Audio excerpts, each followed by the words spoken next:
இந்த பொடியோட கஷாயத்தை குடித்தோம் அப்படின்னா சளி அடிக்கடி பிடிக்காது, சளி வராது, கண்டிப்பாக வராது.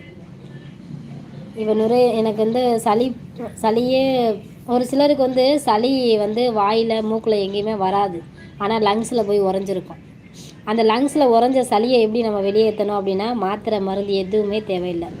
இந்த ஒரே ஒரு இலை, இந்த இலையோட பொடி மட்டும் போதும், விழுதி இலை, சரிங்களா? இந்த ஒரே ஒரு பொடி போதும்.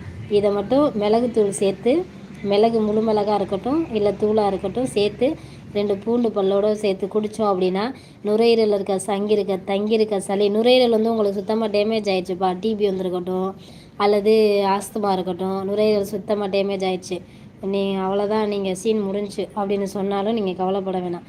நுரையீரலை முக்கால்வாசி பாதிப்படைஞ்சிருந்தாலும் சரி, முழுசாகவே பாதிப்படைஞ்சிருந்தாலும் சரி, ரெஃப்ரெஷ் பண்ணக்கூடிய மருத்துவ குணங்கள் இதில் இருக்குது. அதனால் லங்ஸு